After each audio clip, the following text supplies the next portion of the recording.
Mesdames, Messieurs, bonjour et bienvenue dans votre émission 1, 2, 3 Santé, l'émission qui vous veut du bien. On en parle surtout quand elle nous fait défaut. Chez l'enfant, on lui attribue le plus souvent à tort beaucoup de problèmes d'apprentissage et chez l'adulte, tout manquement va d'abord faire penser à la maladie d'Alzheimer. Vous l'aurez compris, nous parlons ici de la mémoire. La mémoire, un mécanisme neuropsychologique complexe qu'il faut savoir travailler et entretenir tout au long de sa vie. 1, 2, 3 Santé fait le point et on démarre avec notre question du jour.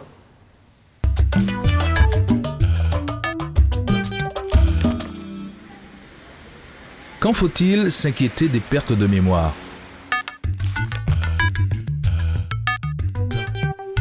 Et pour traiter ce sujet, toujours à mes côtés, le docteur José Perianin. Bonjour docteur. Bonjour Jennifer. Vous n'avez pas oublié vos questions ?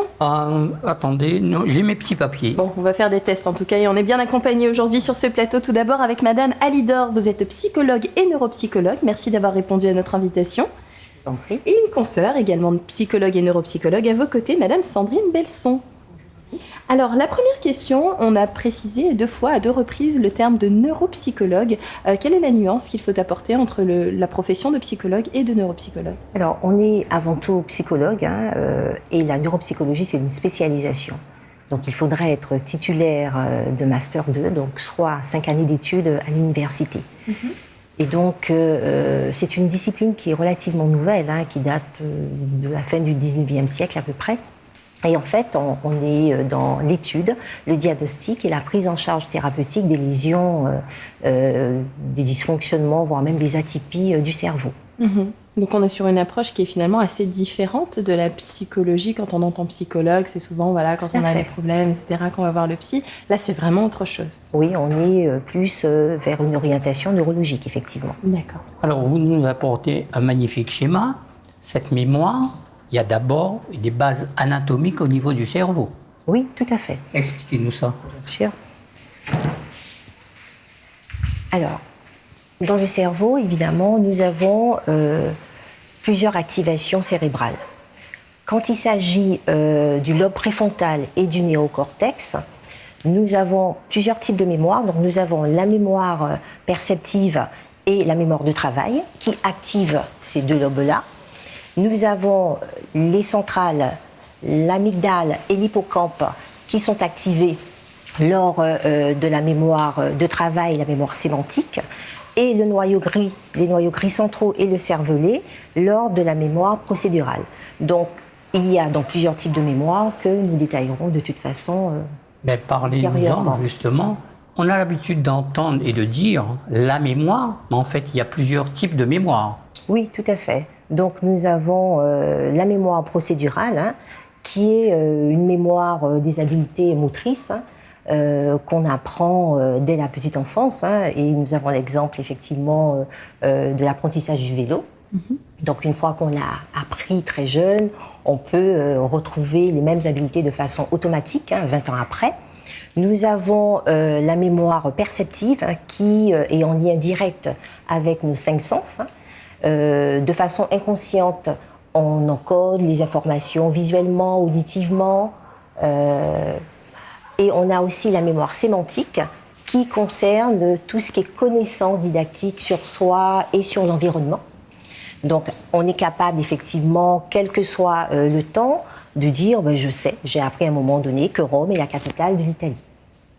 On a la mémoire de travail, qui est cette mémoire qui nous permet de trier l'information de façon à ce qu'on puisse l'encoder et en même temps pouvoir faire une action précise. On peut par exemple écouter un numéro de téléphone et en même temps la retenir pendant quelques secondes pour la retranscrire assez rapidement. Et nous avons la mémoire épisodique, qui est cette mémoire qui nous permet effectivement de vivre dans un instant précis, dans un espace précis, des souvenirs et de pouvoir se remémorer, j'ai été en croisière, j'ai été en vacances en Italie, et cette mémoire nous permet aussi de se souvenir de ce qu'on doit faire. Si on a un rendez-vous chez un médecin, on encode à cet instant précis et on est capable, avec cette mémoire épisodique, de la retranscrire et de se dire « j'ai rendez-vous tel jour, telle date ». Alors, elle a dit à 2 reprises déjà encodage quand une information arrivait. Est-ce qu'il y a d'autres étapes avant de pouvoir mémoriser? Alors tout à fait. Alors avant de mémoriser, il faut savoir que ces informations arrivent par nos voies sensorielles. Ça peut être des informations qui viennent de manière auditive, de manière gustative, au niveau de l'odorat. Puis ces informations, elles vont être encodées. Donc il va y avoir un processus, mais pour faire ce processus, il faut aussi de l'attention. Donc on voit aussi qu'il y a d'autres fonctions intellectuelles qui aussi interviennent. Par la suite, cette information, si on ne fait pas un effort pour pouvoir bien la garder en tête, elle restera dans ce qu'on appelle la mémoire à court terme, de l'ordre de quelques secondes. Par contre, si on veut vraiment la consolider, on va faire des processus de répétition qui vont nous demander de l'attention et des stratégies pour qu'elle puisse être stockée. Et quand elle est stockée, nous avons notre processus. Il faut bien sûr aussi la rappeler, cette information. Donc par la suite, aussi des stratégies qu'on va rechercher avec la partie que montrait tout à l'heure ma collègue, Madame Alidor, la partie préfrontale qui va nous aider à retrouver ces informations pour pouvoir les rappeler par la suite. Alors si on commence par l'enfant, les apprentissages, la compréhension, la répétition sont indispensables avant la mémorisation ? Oui, effectivement, puisque la mémoire, c'est un système de connexion synaptique. Plus on sollicite, plus on est dans la répétition de ces informations, plus les connexions se forment et plus c'est nécessaire, effectivement, pour l'apprentissage. Alors si on doit donner des conseils aux parents, quels seraient-ils quand on est face à un enfant qui a du mal à mémoriser une dictée, par exemple, une autodictée, comme on dit, ou un texte, un poème? Quelles sont les petites astuces qu'on peut donner pour mémoriser? Alors, tout cela aussi va aussi dépendre de l'enfant. Parce que chaque enfant va avoir une mémoire différente. L'enfant peut avoir une mémoire qui est plutôt visuelle, une mémoire qui est plutôt auditive, une mémoire qui va passer par par quelque chose de visuel. Il faut vraiment faire quelque chose de singulier. Chaque enfant est différent. Donc en fait, on verra par rapport aux capacités de cet enfant, par quel biais la mémorisation sera plus facile. Il va vraiment s'adapter à l'enfant. Alors, si j'ai bien compris, tout est mémoire. Apprendre à parler, c'est la mémoire.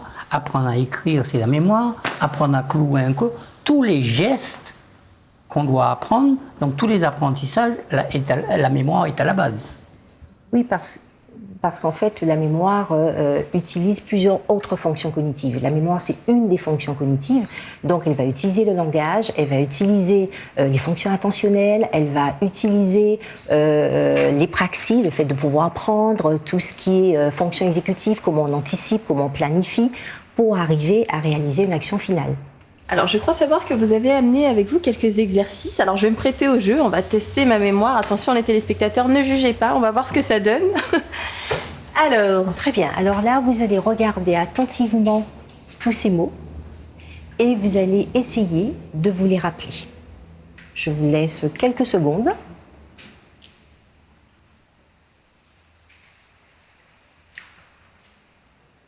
Après, on va les cacher. Ok, ça y est, je cache. Maintenant, quels sont les mots que vous avez vus tout à l'heure? Alors, salon, rapide, route, automatique. Oui. Casserole. Casserole. Il y avait la casserole. Je crois que... à peu près, c'est ça? Il y en avait un peu. Ça en fait combien, docteur? 5. C'est pas beaucoup. Hein. 5 sur combien? J'ai raté l'exercice. À peu près une dizaine. Oui. Bon. D'accord. Alors maintenant, on va revoir donc les mêmes mots. Les mêmes mots. Et maintenant, oui, c'est vrai. Vous allez essayer d'associer ces mots à une phrase. D'accord. De faire une phrase avec tous ces mots. Une ou deux, peu importe. D'accord. Alors, j'ai vu un arbre très étrange au milieu de l'herbe alors que j'étais en train de faire ma course pour aller à un meeting. Il y avait du soleil et j'étais sur la route. Voilà, je pense que ça fait une première phrase. Et ensuite, arrivé au ruisseau, j'ai entendu un sifflet étrange qui avait l'air d'être répétitif et automatique. Et voilà, ça m'a donné envie d'aller aux toilettes. Très bien. Parfait. Alors, maintenant, quels sont les mots que vous avez encodés? Alors, les mots, ça veut dire que là, quels sont les mots que j'ai vraiment mémorisés? Du coup, toilette, meeting, ruisseau, arbre, salon. J'ai déjà dit. Vous avez dit meeting déjà? Oui. C'est tout?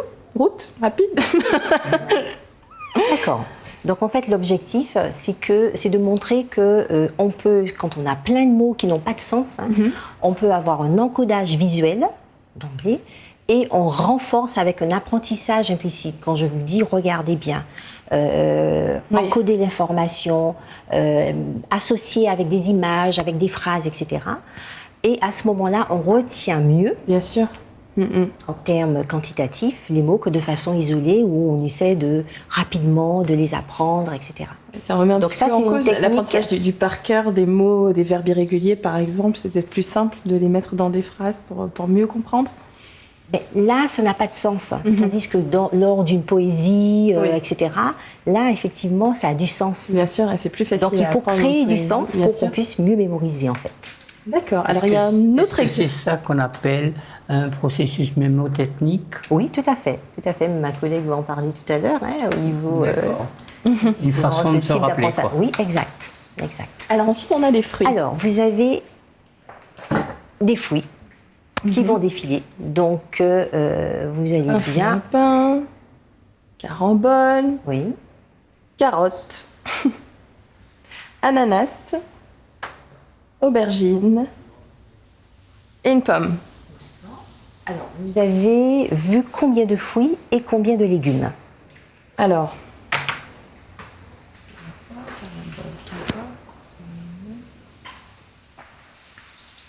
aubergine, fruits à pain,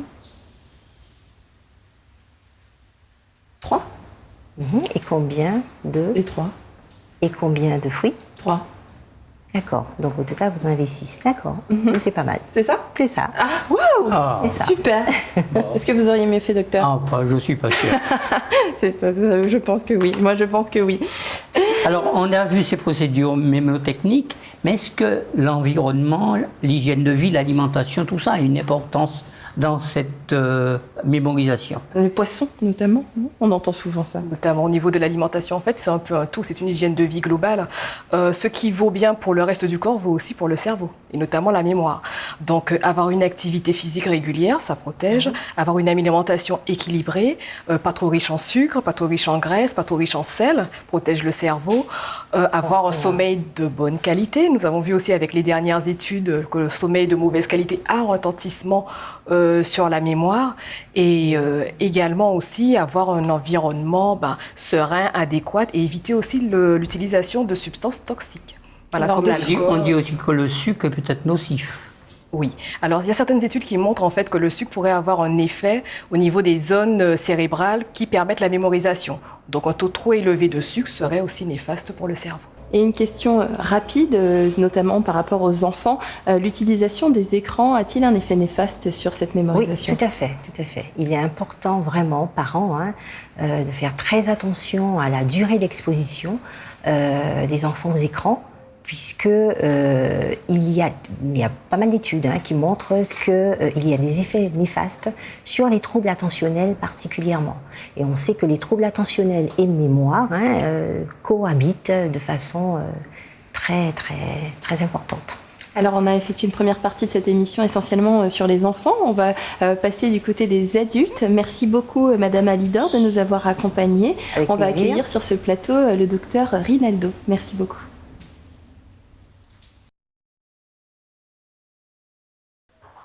Nous a rejoint sur ce plateau le docteur Leïla Rinaldo. Vous êtes gériatre. Merci beaucoup d'être avec nous. Bonjour, merci. Alors la prise en charge de cette mémoire et notamment de la perte de mémoire chez les personnes âgées, ça représente une grosse part de votre activité?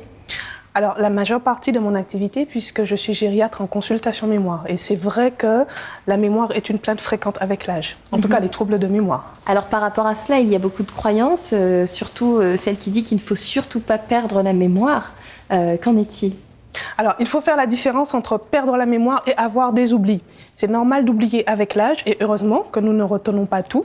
Par contre, perdre la mémoire, surtout si c'est fréquent, répétitif, surtout si l'entourage est alerté, demande quand même d'être évalué, et en particulier en consultation mémoire. Alors ça me rassure, vous venez de dire, on peut oublier un mot de temps en temps. Mais est-ce que, même à un âge avancé, on continue à apprendre? Ah oui, et justement, c'est important de continuer à apprendre, puisque c'est cet apprentissage qui permet de maintenir, voire d'améliorer sa mémoire, et c'est tout à fait possible. Et qu'est-ce que vous conseillez à tout le monde pour entretenir cette mémoire?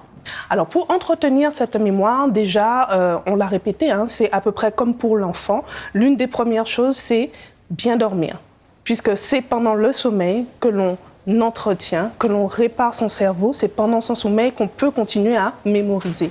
Il faut ensuite avoir une activité physique régulière, j'aimerais même dire sportive, puisque beaucoup d'études ont démontré que c'est cette activité physique qui permettait de garder un bon volume cérébral, en particulier au niveau de l'hippocampe. Ensuite, il faut absolument avoir un bon moral, c'est-à-dire tout ce qui est stress, anxiété, permet aussi de garder la mémoire. Et ensuite, j'aimerais vous dire, les relations sociales et toutes ces techniques. Tout à fait.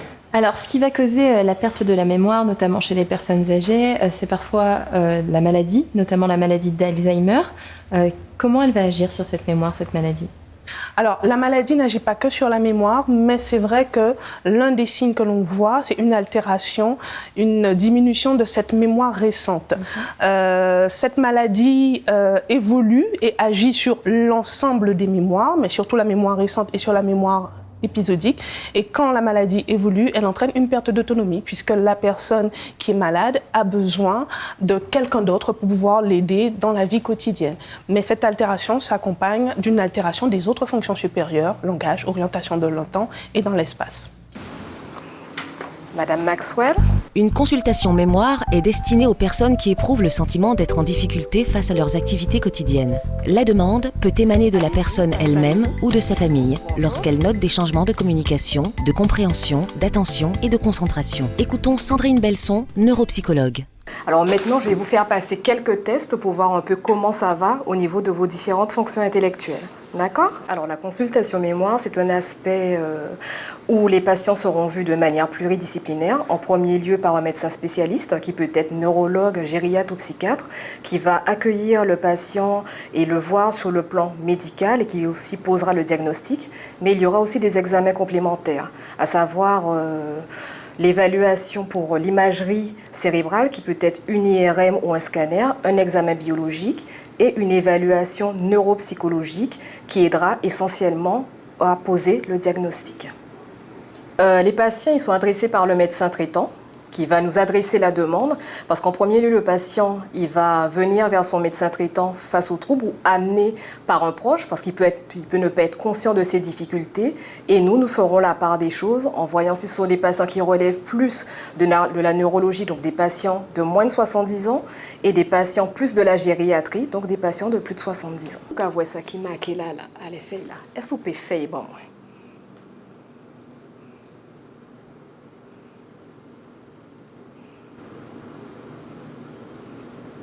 Ok. Est-ce que c'est même bite-là, ça qui en est là, et ça vous fait en bas? Alors oui, madame, je vois quand votre maman, elle a écrit qu'il y a un tremblement. Est-ce que vous aviez déjà remarqué ces tremblements chez votre maman? Oui, effectivement, depuis quelque temps, elle avait des tremblements. D'accord. Elle a aussi une perte de la mémoire, donc c'est pour ça qu'on a pris ce rendez-vous-là. D'accord. À la maison, elle cuisine, mais elle oublie souvent d'éteindre le feu. D'accord. Donc on s'inquiète, elle a des absences, elle oublie quel jour nous sommes. Donc voilà, c'est le but de ma démarche aujourd'hui. Vers vous, pour pouvoir trouver une solution pour elle. D'accord. Madame Maxwell, vous entendez un peu ce que votre fille dit? Est-ce que vous êtes d'accord? Alors, oui, excusez-moi. Alors, quand on dit sa fille a dit, est-ce que vous êtes d'accord avec ça qu'elle dit par rapport à la mémoire? La mémoire flanche de temps en temps, mais que voulez-vous, en janvier? D'accord. Alors, que recherche-t-on quand on reçoit un patient où il y a une suspicion de maladie d'Alzheimer? C'est vraiment une atteinte globale des fonctions intellectuelles. Donc, c'est sûr qu'il y a la mémoire qui sera touchée au centre, mais c'est vraiment l'ensemble des fonctions cognitives, intellectuelles qui sont atteintes. Et aussi, c'est un trouble qui n'est pas ponctuel, qui n'arrive pas brutalement. C'est quelque chose qui s'installe progressivement dans le temps, de l'ordre de quelques mois, avec un retentissement suffisamment significatif pour qu'il y ait un retentissement dans les activités de la vie quotidienne, mais également peut-être aussi au niveau de l'autonomie. Alors, comme je vous disais qu'il y avait la mémoire qui était touchée, mais c'est pas n'importe quel type de mémoire. C'est vraiment la mémoire des faits récents, où le patient il aura du mal à apprendre de nouvelles informations. Par exemple, il aura du mal à connaître la date du jour, il oubliera ses rendez-vous, il oubliera la prise de ses médicaments, il peut oublier le repas sur le feu ou une information qui lui sera dite. Mais au-delà de ce trouble de mémoire, nous devons aussi rechercher d'autres troubles des fonctions intellectuelles, notamment au niveau du langage, des patients qui auront peut-être du mal à retrouver les mots dans le langage spontané, des patients qui ont du mal à refaire les gestes de la vie quotidienne, qui n'arrivent plus à connaître le nom des objets, ou encore bien d'autres fonctions intellectuelles comme aussi le raisonnement, par exemple. Alors, je vais vous faire calculer un peu.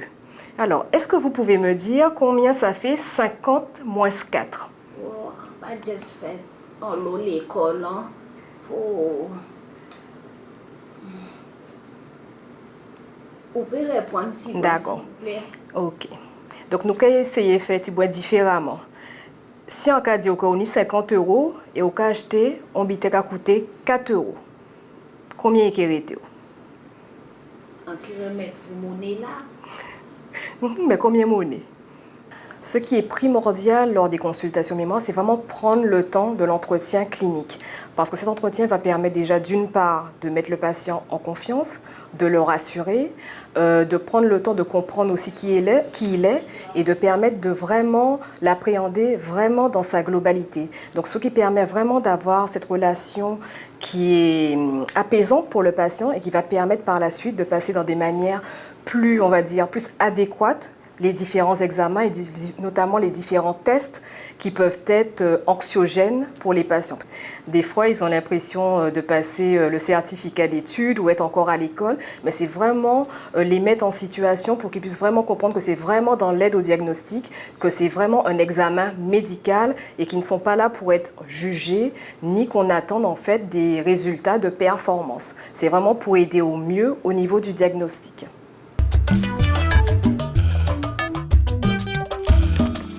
Alors ce reportage nous a donné tous les détails du bilan de mémoire, mais avant le reportage, on parlait donc de la maladie d'Alzheimer. Est-ce la seule maladie qui va venir altérer cette mémoire ? Pas du tout. Il existe plusieurs types de maladies qui vous amènent en consultation. Les maladies neurodégénératives, la maladie d'Alzheimer, la maladie de Parkinson, accord de Lewy, maladie frontotemporale. Et il y a tous les autres groupes de maladies qui sont de cause virale, infectieuse, les maladies vasculaires, suite aux AVC. Et malheureusement, il y a aussi des maladies qui ne sont pas des maladies liées aux altérations cérébrales, la dépression, le stress, l'anxiété, les troubles du sommeil qui sont fréquentes, mais qui donnent aussi des troubles de mémoire. Oui, parce qu'on entend aussi souvent que le burn-out peut provoquer un oubli total de tout ce qu'on vient d'apprendre et de certaines compétences. Tout à fait. Et ça, ma collègue vous le dira peut-être bien, hein, mais avec l'altération de l'attention et de la concentration qui finalement finissent par vous donner des troubles de mémoire. Tout à fait. En fait, comme on l'avait vu tout à l'heure, dans la mémoire, il y a différents processus qui interviennent, dont l'attention. Et en fait, à chaque étape des processus d'enregistrement des informations, on doit faire preuve d'attention et de stratégie. Et en fait, ce sont ces processus qui sont altérés en termes de burn-out, ou quand on a des dépressions, ou quand on a des troubles anxieux. Vous dites l'attention, mais est-ce que l'isolement, tel que beaucoup de personnes l'ont vécu, les personnes âgées en particulier, participe aussi à ce déclin cognitif Tout à fait. Parce qu'en fait, quand on est en interaction avec les autres, on discute, on échange, on fait travailler ses fonctions intellectuelles, on parle de l'actualité, tout ce qui contribue un peu à renforcer sa mémoire et ses autres fonctions intellectuelles.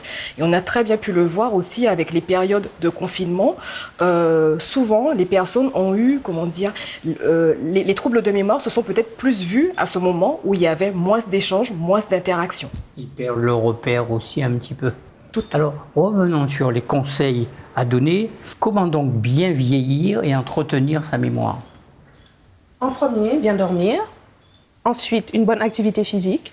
L'entretien de la mémoire passe par l'ensemble des activités. Il faut que ce soit des activités que vous aimez. Donc, j'aime dire jouer. Apprenez, quel que soit ce que vous aimez apprendre, une nouvelle langue, mettez-vous à Internet et gardez des relations sociales. Et finalement, tout ce qui est lutte contre stress, isolement, dépression. Participer avec ses amis, un jeu de cartes, un petit domino, sans le petit punch quand même. Regardez 1, 2, 3 santé. Ah, c'est très bien, c'est une bonne idée. Alors, en dehors de ces exercices, il existe des traitements médicamenteux ? aucun traitement médicamenteux n'a fait preuve de son efficacité en ce qui concerne la mémoire. Il est important de bien manger, de traiter les maladies qu'on a, mais il n'y a pas de traitement miracle pour pouvoir donner la mémoire, malheureusement. Ni chez les enfants, ni chez les adultes, ni chez les personnes âgées. Alors on retiendra tous vos conseils. Merci beaucoup d'avoir été présente sur ce plateau. Merci à vous, docteur. Merci à vous, chers téléspectateurs, de nous avoir suivis. N'oubliez pas, on se retrouve la semaine prochaine pour une nouvelle thématique. D'ici là, prenez soin de vous et on se quitte avec la synthèse en créole. Yepa, bel bonjour. Qu'est-ce que ça veut dire là, mon ka dit? Oh, quand tu as au flot comme ça, ça veut dire qu'il n'y a pas de mémoire. Mais quand ça y est la mémoire, ça vous retient, c'est qu'elle son côté qui en dit dans tête et qui travaille. Nous apprenons qu'elle n'a pas une seule mémoire. Faut compter 5. Là, on a gardé.